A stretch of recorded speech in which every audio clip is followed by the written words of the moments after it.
Live from New Delhi, you're watching DD India Live, India's voice to the world. I'm Siddharth Bharadwaj. Coming up in the next 30 minutes. Protests by minority communities in Bangladesh catch global attention. Countries including US demand condemnation for atrocities against minorities. Indian Prime Minister Narendra Modi releases 109 high-yielding, climate-resilient and bio-fortified varieties of crops. Farmers say new varieties will be highly beneficial. India's External Affairs Minister Dr. S. Jaishankar inaugurates Adu Reclamation Project and Adu Shore Protection Project in Maldives. After allegations by US-based short seller Hindenburg, SEBI's chairperson Madhabi Puri Butch, husband Dhaval Butch deny allegations, says allegations baseless and devoid of any truth. Latest poll says US Vice President and Democratic presidential nominee Kamala Harris is leading her Republican rival former President Donald Trump in 3 battleground states of Wisconsin, Pennsylvania and Michigan by 4 points.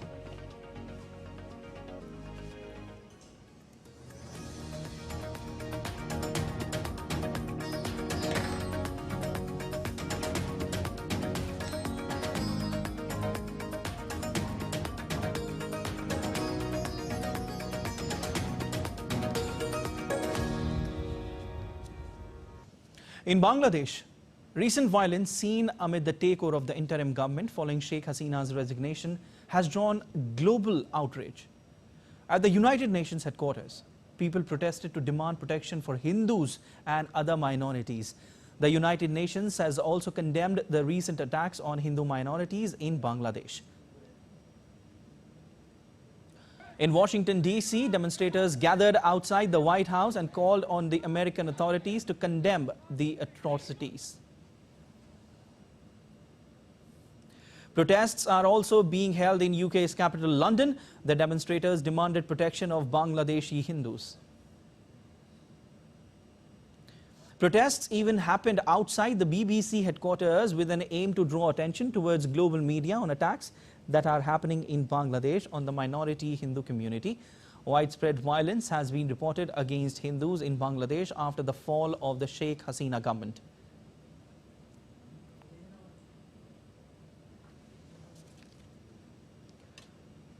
Well, updates from the neighboring nation of Bangladesh. Thousands of minority community members staged massive protest rallies in Bangladesh's capital and Chittagong on Saturday, the second consecutive day, demanding protection amid nationwide vandalism that saw attacks on temples and their households and businesses.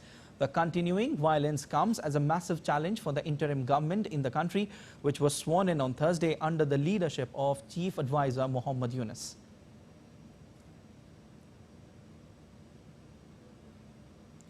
On Friday, Bangladesh Hindu Buddhist Christian Oikya Parishad sent an open letter to the head of interim government, Muhammad Yunus, expressing concerns over violence against the minorities.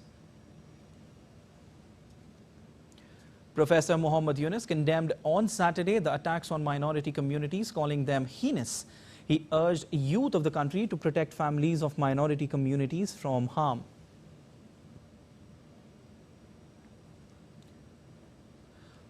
Hundreds of Hindu demonstrators took to the streets of capital Dhaka, protesting against attacks on their properties in different corners of Bangladesh after the fall of Sheikh Hasina's regime last week. Meanwhile, India is closely monitoring the developments in Bangladesh. The 2,000-kilometer border between West Bengal and Bangladesh is vulnerable due to political unrest in Dhaka, prompting the border security force to be on high alert.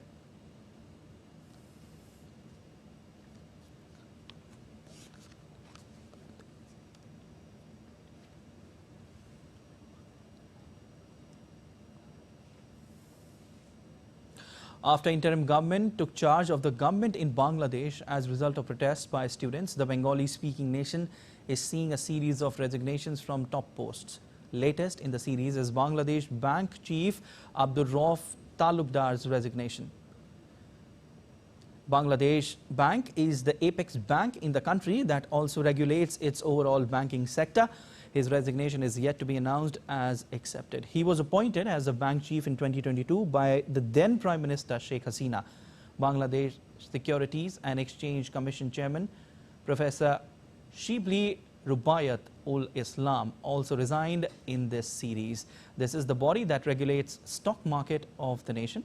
Bangladesh University Grants Commission Chairman Professor Qazi Shahidullah has resigned from his post.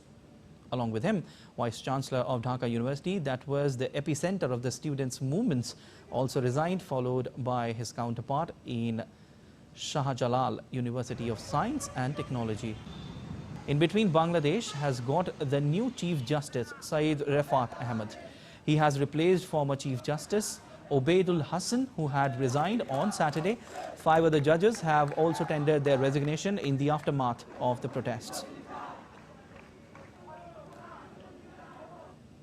The Commonwealth Journalists Association, in a letter to Dr. Muhammad Yunus, the head of the interim government of Bangladesh, strongly urged him to take swift action to ensure the physical safety and secure working environment for journalists and media outlets in Bangladesh, who in recent days have experienced serious physical attacks and acts of intimidation.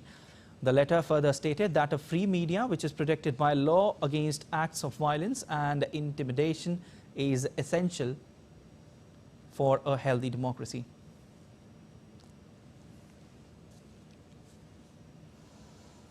All right, to discuss more on this, I've been joined by Delip Senna. He is former permanent representative of India to UN and former Deputy High Commissioner to Bangladesh. Sir, a very warm welcome to the broadcast. And also we have DD India correspondent Kunal Shinde, who is joining us from Agartala. But first to you, sir, what do you make out of this situation, which is happening in Bangladesh? Massive protests by the minority community, which has also caught the global attention now. What do you make out of this situation? Well, unfortunately for the minorities in Bangladesh, the previous government of Awami League of Sheikh Hasina was considered to be a government that was good towards them, that provided protection to them, and also sought to improve relations with India. And that seems to be backfiring on them now that the Awami League has been thrown out. So not only are the Awami League leaders being targeted, but also the minorities who are considered to be sympathetic to the Awami League are also being targeted. But one healthy sign, I think, if I may say so, is that they have managed to get together to hold a demonstration in Dhaka. Yeah. This is, to my mind, quite unusual. I think it's quite unprecedented. And there are also reports that a number of Muslims also joined this at this protest demonstration. That is a good sign that there are people who are in Bangladesh, not merely the minorities, but others as well, who are prepared to stand up. And the other is that 2 advisors have been sworn in, one a Chakma and one Mr. Poddar. So one hopes that the government will realize that its image abroad and stability at home will depend upon how it treats the minorities and how soon it is able to maintain and establish law and order in the country. Okay, sir, what do you think? How soon the situation will be normalized in Bangladesh, or what could possibly be done to get the things back on track? Well, they have to start addressing the problems that were there. One of the major problems that the country faced was economic. Ever since the COVID problem and thereafter the Ukraine war, etc., had led to a geopolitical situation in which Bangladesh economy had suffered. And one of the reasons why of the unpopularity of Sheikh Hasina was the economic crisis in the country. Now, that needs to be addressed by the government, and that can happen, and that can improve only when it restores the trade and transport links with India, because it is cooperation with India that had led to the unprecedented growth of Bangladesh. So unless that is restored, and of course law and order is restored, there's little chance of addressing the problem of the economic revival. And of course, law and order itself is extremely important, because it's one thing to say that they have overthrown an undemocratic regime, but it's quite another to, if it's going to be replaced by chaos, then people will very soon go back and start looking at the previous regime as being far better than the than economic chaos or political chaos in the country. Okay, sir, like I was just mentioning you that the protest by the minority community in Bangladesh has now caught global attention. In fact, countries like the United States, they have also joined the bandwagon, and they are asking for the condemnation, for the atrocities against the minority community. Do you think that this, everything, the protest, now this protests have got the global attention, this will have a massive impact on the country, on Bangladesh? Well, certainly its image will be affected. I'm not sure it will necessarily impact the people who are causing the riots or attacking the minority community people, because they are hardline radicals. But the country's image will certainly be affected, because the world, in today's globalized world, nobody considers human rights violations inside a country to be an internal matter of that country. So if there are large-scale killings taking place or attacks on religious places, then the world will speak up regardless of what country it is. And Bangladesh, which receives a lot of aid from other countries, will definitely face a lot of criticism from countries that seek to uphold human rights, including countries like India. India is much more reticent to speak about human rights violations in other countries, but quite certainly it has spoken up already about the attacks on minorities in Bangladesh. And that will impact public opinion as well as government opinion in India in its attitude towards Bangladesh. Okay, sir, stay with us. We also have a correspondent, Kunal, who is joining us from Agartala. Kunal, what's your assessment of where you are right now? Siddharth, right now I'm at the integrated check post in Akhaura, Agartala, and here the situation is very much normal. As you can see, we have been seeing that passenger movement is taking place from this particular ICP, where Bangladeshis who have come here towards the Indian side for medical treatment, they have been allowed to go.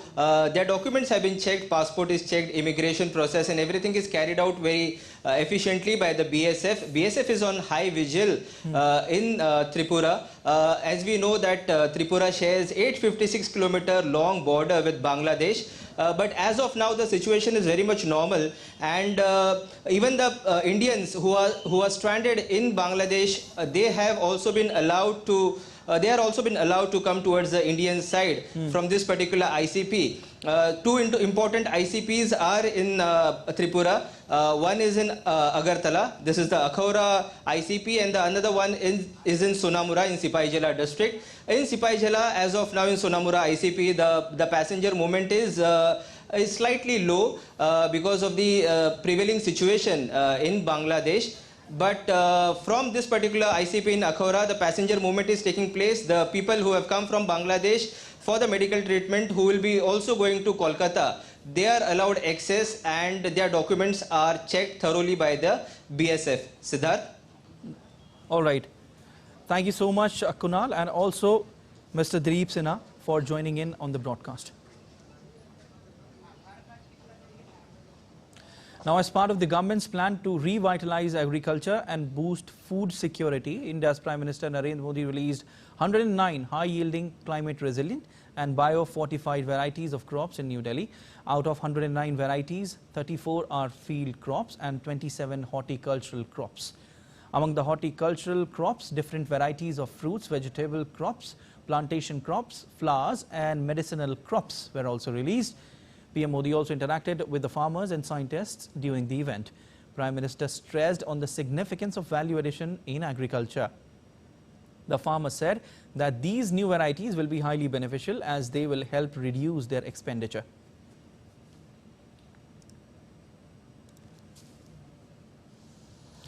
Two Indian Army soldiers were martyred in an encounter with terrorists in North India's Jammu and Kashmir's Anantnag on Saturday. The two soldiers were injured in an encounter between security forces and terrorists in the Kokanag area of Anantnag. Based on reports, a joint operation involving the Indian Army, Jammu and Kashmir Police and the Central Reserve Police Force was launched in the Kokanag area of Anantnag district. Posting on social media platform X, the Indian Army offered its deepest condolences and said that it stands firmly with the bereaved families in this hour of grief. It has been reported that the operation is underway by the Indian Army to track down terrorists at Alan Gadul in Kokonag area. In a latest, a civilian has also succumbed to injuries, bringing the death toll in the ongoing operation to 3. Communication is hampered due to the challenging terrain. Search is underway to apprehend the terrorists.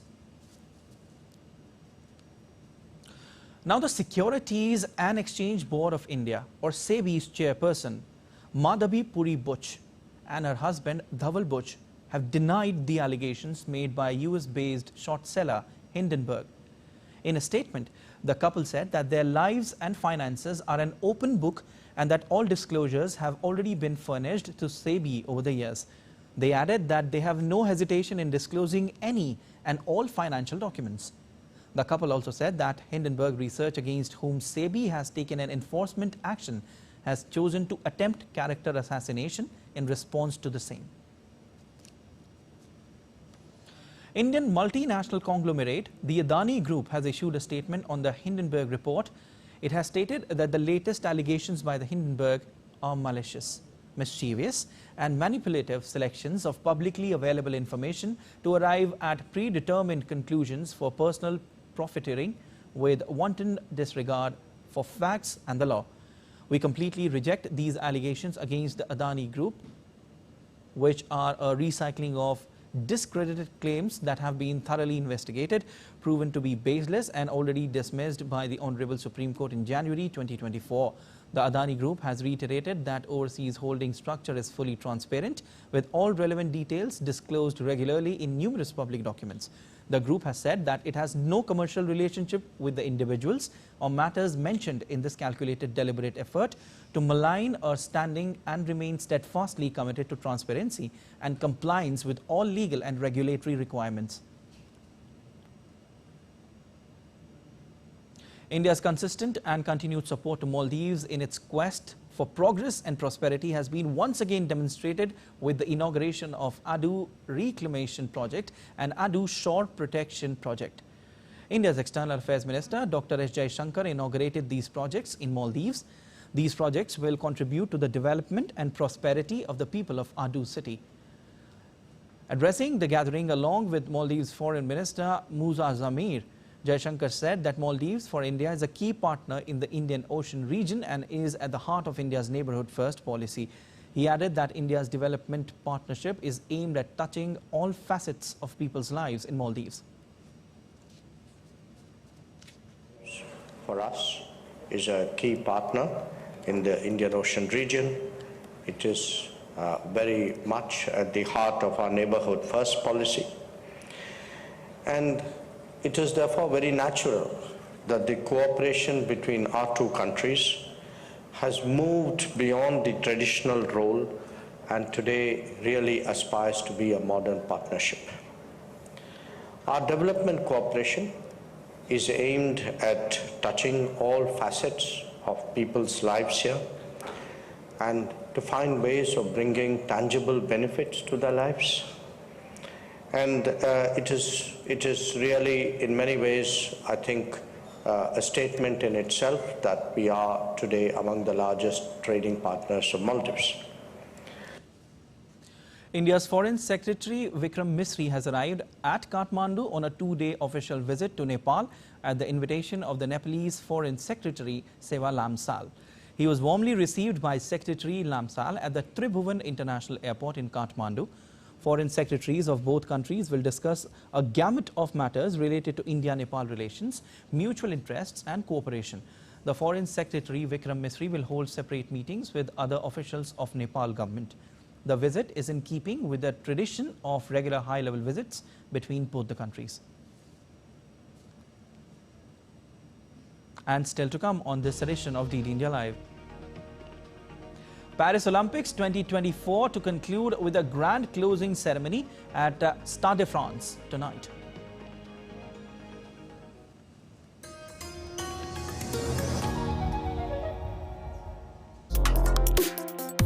Complex issues, hidden agendas, twists and turns, strategic games. We think all dots are linked. We just need to connect them. Join me every week as I connect the dots to unravel hidden designs in statecraft, mysteries, and decode issues that matter to you. Watch Connecting the Dots with me at these times on DD India.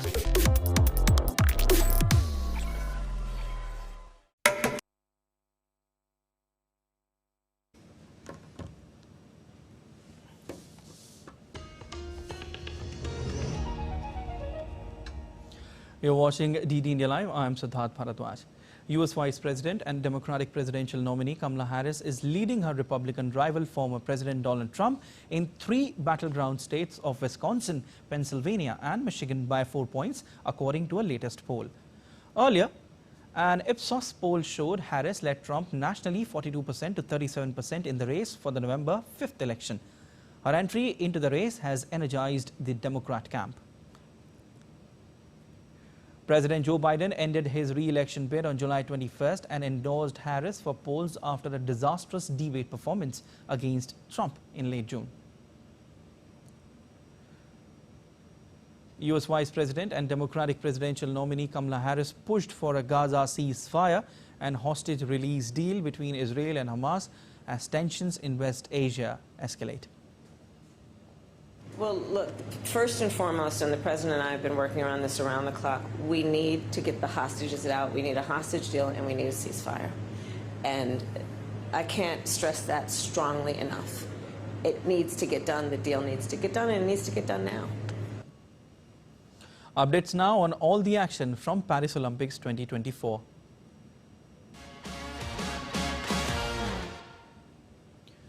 After nearly 3 weeks of thrilling sporting action, the Paris 2024 Olympics will conclude with a grand closing ceremony at Stade de France tonight. Unlike the opening ceremony, which dazzled on the River Seine, the closing ceremony will be a more traditional event held inside the iconic stadium, where 80,000 spectators will gather to celebrate the athletes and the host city. Indian sporting stars PR Srijays and Manu Bhaker have been honoured as country's flag bearers for the Parade of Nations. The closing ceremony will also mark the ceremonial extinguishing of the Olympic flame and the official handover of the Olympic flag to Los Angeles 2028 Organizing Committee, symbolizing the transition to the next Summer Games. Artistic direction for the ceremony has been entrusted to French theatre director Thomas Joly, who promises a captivating showcase of French and American cultures. And India's campaign at the 2024 Paris Olympics concluded on Saturday with 5 bronze and 1 silver medal from the 117-member contingent. India will return with 6 medals from Paris, won by Manu Bhaker, Sarabjot Singh, Neeraj Chopra, Aman Sehrawat, Swapnil Kusale and the men's hockey team. Neeraj Chopra joins the elite club of Sushil Kumar, PV Sindhu to bag medals at 2 consecutive Olympics. Meanwhile, Swapnil Kusale becomes the first Indian to win an Olympic medal in men's 50-meter rifle 3-positions event. Manu Bhaker also created history by becoming the first Indian post-independence to secure 2 medals in a single Olympic edition. That's all for this edition of DD India Live, but let us know your thoughts on the news of the day. For those on the go, you can get all the latest news and updates from India and across the world on DD India mobile app. The app is available on both Android and iOS platforms. Scan the QR code on the screen to download now. We'll be back with more news as it breaks here on DD India. I'm Siddharth Bharadwaj from all of us here in Delhi. Thanks for watching DD India Live.